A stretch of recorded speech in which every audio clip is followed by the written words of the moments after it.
100 pesos ang kinita ng buong ekonomiya natin. Nako po. Yung 63 pesos, Bayad pambayad. na. Yes. Yung 37 pesos na lang ang panggastos Ayun nga. natin. Yun nga, ho. O, yun ang ibig ko sabihin. Paano tayo mabubuhay sa 37 pesos?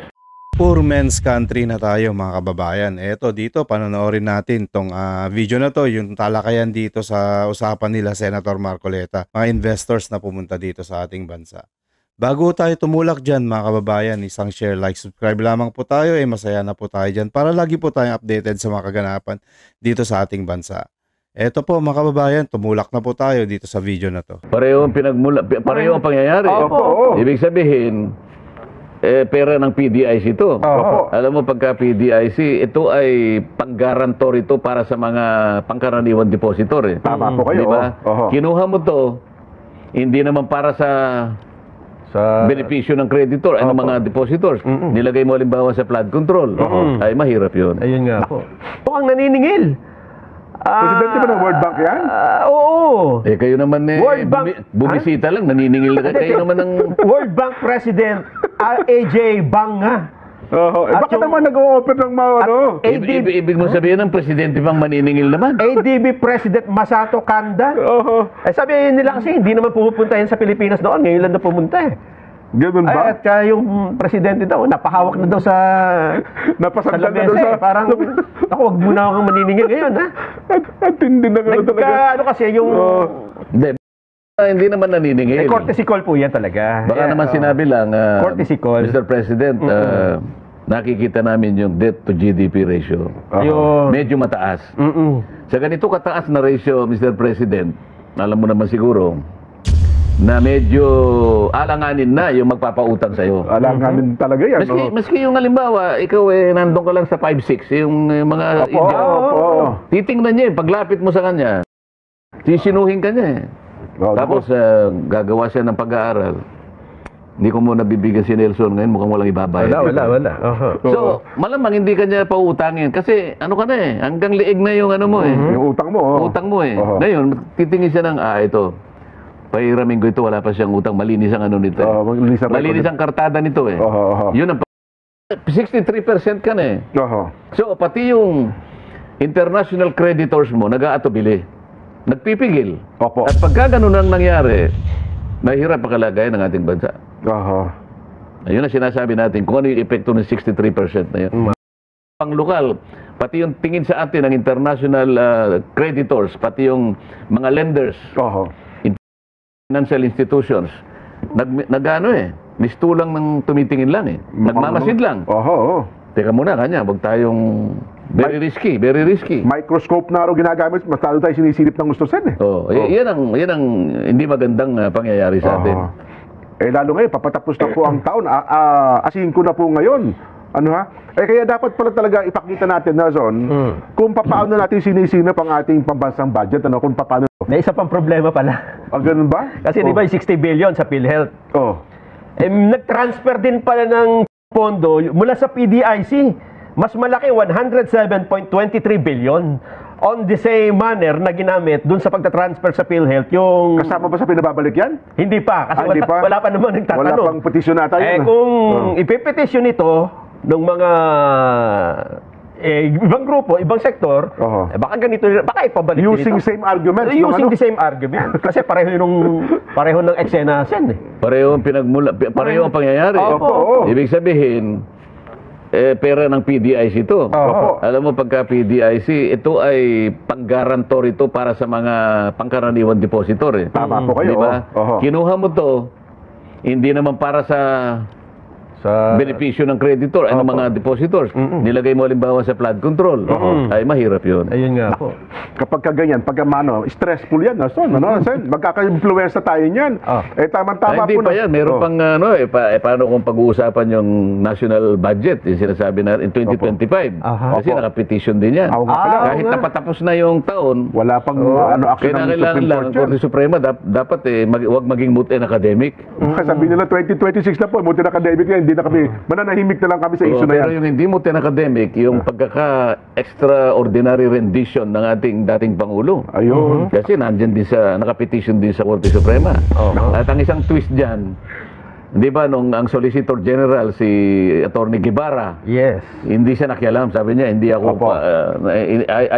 ayokong panigan ang Estado. Opo. Sapagkat sa tingin ko, hindi dapat nagawin yan. Kaya lang napalitan siya. Opo. So, ibang Solicitor General. Si Attorney Berberami na Mukhang ngayon. ang Solicitor General, iibahin niya. Babalikan na raw Yung eh. panig nung Menardo Guevara, yan ang issue ngayon dyan. Yes.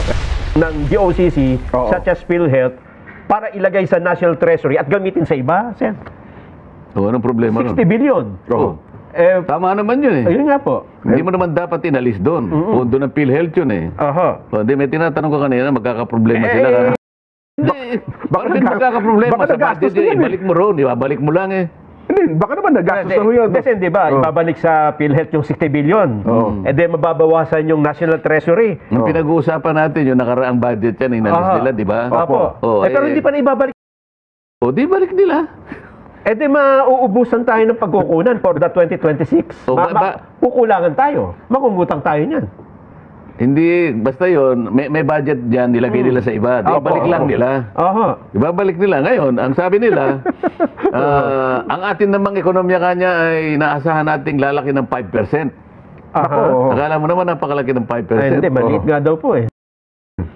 Sabi ko sa kanila, siguruhin nyo kasi ang pinag-uusapan natin dito ay tumataya kayo ng GDP na 30 trillion pesos Oho. para suportahan yung budget na 6.7 trillion. 6.7 trillion. Oh. Kasi pag hindi kayo tumaas sa GDP ninyo, wala kayong pagkukunan. Yun nga ho. Dahil ang inyong projected income ay halos 5 trillion pesos lang. Kulang. Oho. Sa mga tuwin, kailangan nating mapalaki yung ating ekonomiya. Ngayon, para mapalaki yan, kinakailangan nating ilitaw yung mga sinasabi ninyong mga targets. Ayan, Kaya nga, tama. ano kako yung mga basic assumptions ninyo? Ano ba yung mga indicators? Ano ba yung parameters na sinasabi nyo na tataas tayo ng 5%? Sa Oho. tingin ko, hindi lang dapat 5%. Dahil nung briefing, sinabi na kako ni Secretary Recto, at least 7.5% ang growth ng GDP. At least lang po yun. Oh, para makuha natin yung 30 trillion. Oho.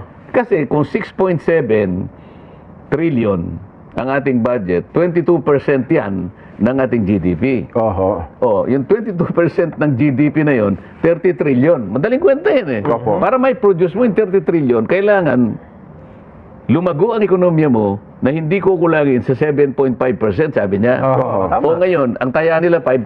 Mababa. O di mababa. Oo. Yun sinasabi ko sa iyo. Yes. Yan ang sinasabi mo kanina. Yes. Baka wala silang pagkunan. Ay, Opo. problema nila yun. Ayun nga ho. Hindi natin problema yun. Kayo ang nagtakda ng ganong kalaking budget. Oo, oo. O kahit naman kayong dalawa eh. Magagalit siguro yung asawa ninyo eh. Opo. Jen, sinabi ko na sa iyo kanyang ito yung kakailanganin natin. Aha. Oho. Kailangan kanyang ito ang ibigay mo sa akin. Intrego mo sa akin. Ito para ngayon matustusan ko lahat ang pangangailangan natin. Nako. Ano sasabihin mo? Eh, Ba't ka nag-budget ng ganyan? Alam mo naman ang kinikita ko ganito lang. Oho. O yan ang problema. Ang sasabihin ko, hindi, andiyan kapitbahay natin si Nelson, medyo manghiram muna tayo. Mangungutang. Lalaki na naman yung ating outstanding debt. Na ngayon, sa ngayon ay 7.6 trillion na.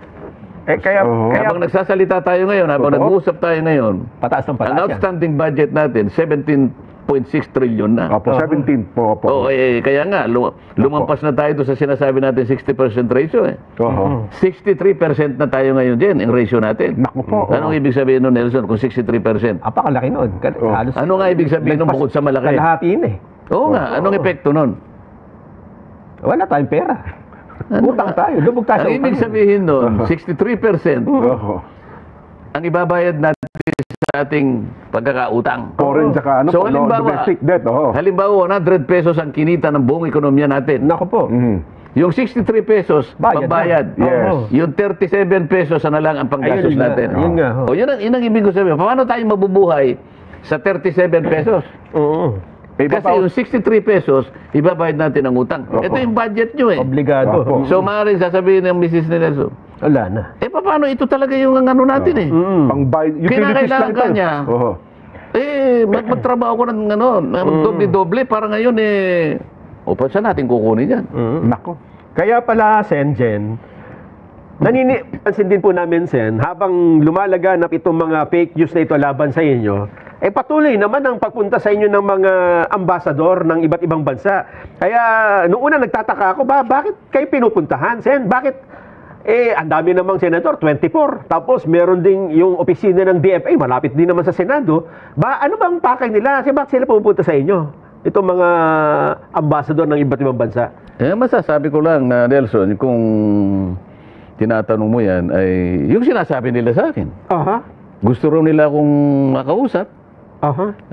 Dahil bago raw akong senador at para makakwentuhan tungkol sa bilateral relationship sa ating bansa at sa kanilang bansa. Aha.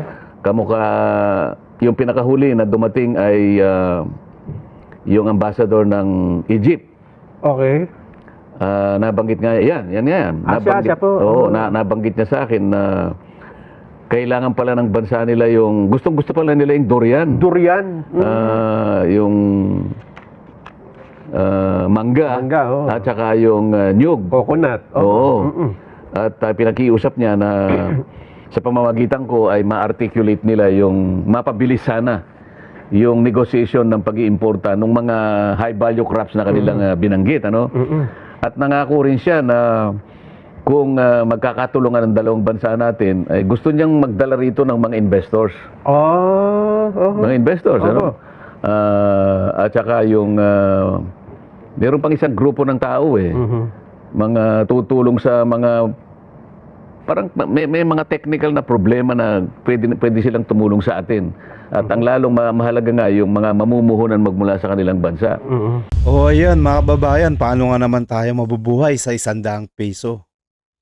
Kunwari, yung kinita ng ating bansang Pilipinas sa lahat-lahat ay 100, 36, yung 63% mapupunta sa pambayad utang, yung matitira na lang mo 37 pesos, yung gagastusin ng ating bansa.